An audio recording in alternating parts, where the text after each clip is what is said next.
Olá, você já me conhece? Meu nome é Elaine de Cássia Moraes Miciano, sou psicóloga, neuropsicóloga, também terapeuta de vivência passada ou por regressão de memória. Estou trazendo esse vídeo para te convidar a pensar e a refletir a respeito de alguns conceitos, na verdade três: mimo, a proteção e a superproteção. Me parece que são conceitos muito confundíveis entre nós, os humanos. O que faz com que, de alguma forma, a gente se equivoque muito na vida, e se a gente não tiver isso claro e não desenvolver recursos, forças, enfim, o que quer, a gente vai conversar sobre isso também, a gente pode prejudicar a vida ou obstaculizar ou facilitar. O que seria mimar? Mimar é dar carinho, é dar mimos, que pode ser desde um carinho, um toque, uma palavra, um abraço, até presentes. Então, mimo seria na direção de demonstração de carinho, de afeto, de amor. O que seria proteção? Proteção é o ato de proteger alguém. O que quer dizer? Ajudar essa pessoa a não estar tão exposta a perigos, sejam eles quais forem, físicos, emocionais, espirituais. Proteger também significa tirá-la, de alguma forma, de situações também de exposição. Superproteção. Superproteção tem muito a ver com dar proteção a mais do que o necessário. Ajudá-la a evitar perigos, muitas vezes necessários. Superproteção significa tirar as pessoas, ajudá-las a evitar situações, sejam elas físicas, emocionais ou espirituais, muitas vezes necessárias à sobrevivência e ao desenvolvimento dela. Na nossa sociedade, nós buscamos normalmente agir muito em cima do que nós chamamos de amor. Quando, na verdade, muitas vezes essa ordem está vindo do medo. Então, mimar, dar carinhos, mimar demais seria dar além do que a pessoa precisa, do que a situação precisa. Isso geralmente é prejudicial. Isso para quem dá. Proteger sempre parece estar lá no ambiente do necessário, do adequado, do importante. Também para quem dá e para quem recebe. A superproteção me parece ter muito a ver, a gente encontra isso, né, em situações clínicas, da clínica psicológica, ou, né, a gente vê isso em situações do cotidiano. A superproteção tem muito a ver com o medo da perda. Então, tem pessoas que têm históricos de perda, então ela vai superproteger, qualquer que seja, o ser humano, o ambiente, a planta, o animal, ela vai superproteger, porque ela tem medo de perdê-lo, medo de perda em qualquer situação, medo de abandono, medo de que essa pessoa vá embora, medo de que a situação acabe, medo de não ter mais, medo de perder. Nenhuma dessas situações, quando são embasadas em medos absolutos, tem a ver com amor, tem a ver com proteção. Por que não, Elaine? Porque o mimar, que é uma coisa muito gostosa, quando ele é excessivo, ele dá ao outro aquilo que ele não precisa, que ele não quer, muitas vezes, ou que ele só deseja, mas ele não tem o que fazer com aquilo, ele não vai produzir aquilo, muito pelo contrário. É muito comum que as pessoas que recebem além do que precisam ou do que estão merecendo no momento se desvirtuem, né? Se acostumem com ter tudo na mão e não precisar de buscar nada. Na proteção, a gente não encontra isso. A gente encontra alguém fazendo, mas o outro, a situação,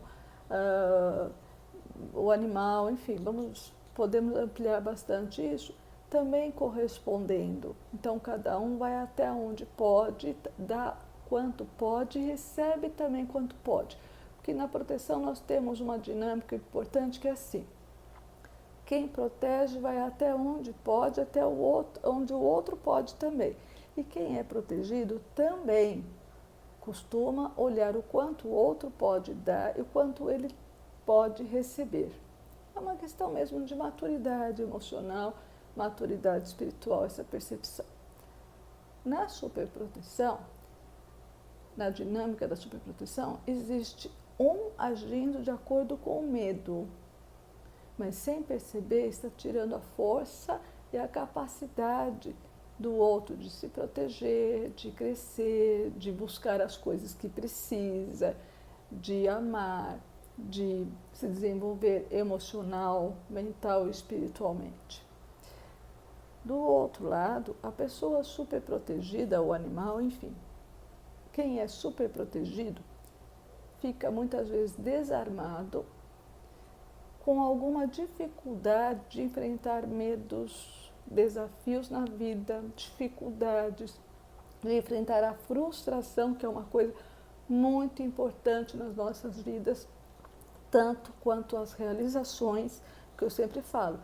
Os nãos na vida são tão importantes quanto os sims.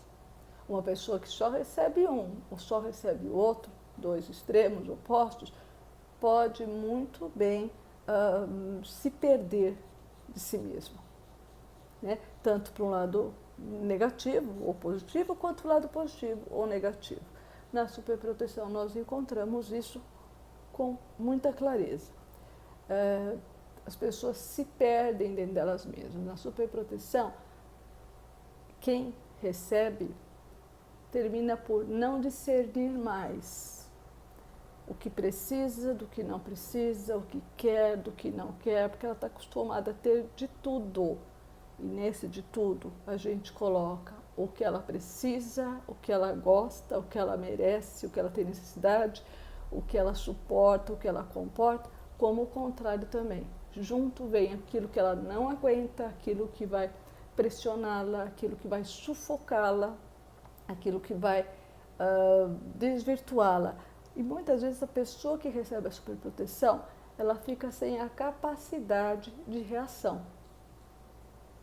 Porque isso pressupõe um vínculo muito íntimo, quase simbiótico com o outro, onde os dois são um. Quando, na verdade, os dois são um, é muito interessante desde que exista a individualidade. Cada um pensa por si, cada um se conhece, se reconhece, cada um sabe o que precisa e o que não precisa. Cada um sabe até onde pode ir, até onde não pode ir. E se não sabe ainda, tem condições para aprender. Na superproteção isso não existe. Ao contrário, existe até uma questão de chantagem emocional implícita. Que chantagem é essa? Se você não aceitar aquilo que eu estou te dando, eu acho que eu não vou gostar mais de você. E quem recebe está recebendo mensagem. Se eu não aceitar, ela não vai mais gostar de mim. Essa dinâmica se coloca aí. O que a gente faz com tudo isso? É muito importante que a gente possa renascer na vida, renascer emocionalmente. Que a gente possa, sim, se abrir para o amor, se abrir para os afetos, tanto dar quanto receber. Isso é muito importante. Aprender esse equilíbrio que vai até a proteção. E que deve, sim, cada um deles, importante colocar isso, cada um deles, vamos consultar como é que nós nos relacionamos conosco. Cada um consigo mesmo. Eu me mimo, eu me dou coisas legais, coisas que eu gosto, que vai desde objetos materiais até situações de abstratas mesmo, ou até descanso, ou lazer. Enfim, eu me dou aquilo que eu preciso, que eu gosto. Elaine, mimo não tem a ver só com o que eu gosto? Muitas vezes não, às vezes tem a ver também com o que eu preciso. O importante é dar, o importante é receber. Na proteção, eu consigo me proteger de relacionamentos, de pessoas, de mim mesmo, dos meus pensamentos, dos meus sentimentos, das minhas atitudes. Eu consigo proteger, eu consigo mudar a minha forma, as minhas atitudes, de forma a me proteger. Não superproteger, me proteger, que guarde alguns desafios. A proteção, ela implica também em desafios prósperos, em desafios que me chamam, que me levam para frente a vida. A superproteção também coloca ali alguns desafios, mas eles me levam para trás, eles não me deixam sair do lugar, né? É uma briga interna que não leva para frente. Ou eu me superprotejo, ou seja, eu evito todas as situações que são ruins, eu evito todas as pessoas que são ruins, eu evito todas as intempéries da vida, eu evito todos os desafios da vida. A vida impõe tudo isso. Para viver é assim. Temos desafios, temos momentos desafiadores, tanto bons quanto não muito bons. Como é que a gente faz com eles? Eu me superprotejo ou eu me protejo? Nesse eu não vou, naquele eu vou, hoje eu lido assim, amanhã eu lido assado. Como é que eu faço isso? A gente está vivendo um momento muito interessante onde as pessoas parece que partiram para um grau de superproteção de si mesmas e do outro que também as levaram para uma alienação. Então eu não sei mais como eu penso, eu não sei como é que eu ajo, eu não sei quais são meus valores, eu não sei. Mas eu não percebo que eu não sei. Eu não percebo que eu entreguei isso para o outro decide. Então é muito comum ver isso nas famílias. Em algumas famílias, o filho não vai se a mãe não deixar. A mãe não vai se o filho não deixar ou se o marido não deixar. O marido não vai se a esposa ou o filho. Enfim, cada um tem a sua dinâmica, cada um tem o seu comportamento, cada um tem sua maturidade. O que eu tento trazer neste vídeo é para que a gente possa viver de forma mais saudável e faz parte dessa dinâmica saudável, emocional, espiritual, mental, poder saber aonde cada uma dessas atitudes internas, eu trouxe como conceitos, mas vamos olhá-las agora como atitudes internas. Quais são elas? Como é que eu lido com elas? Qual que eu busco mais frequentemente na minha vida? Qual que eu busco evitar? Como que eu faço? Como que eu estou fazendo para evitar? Como que eu estou fazendo para mudar os roteiros da minha vida, onde esses conceitos que em mim se transformam em atitudes internas ou externas, como é que eu estou lidando com isso na minha vida? É um pouco do que eu queria trazer isso para vocês hoje. Estou aqui aguardando suas sugestões, enfim, seus comentários, que são sempre muito valiosos. Agradecendo a você que acompanha o meu trabalho, seja nas lives, seja nos vídeos de interpretação psicológica de aspectos de filmes, ou seja, nesses vídeos de conversa a respeito de alguns conceitos. Obrigada e até a próxima. Continuo no YouTube e no Instagram, doutora Elaine Miciani. Até mais. Tchau, tchau.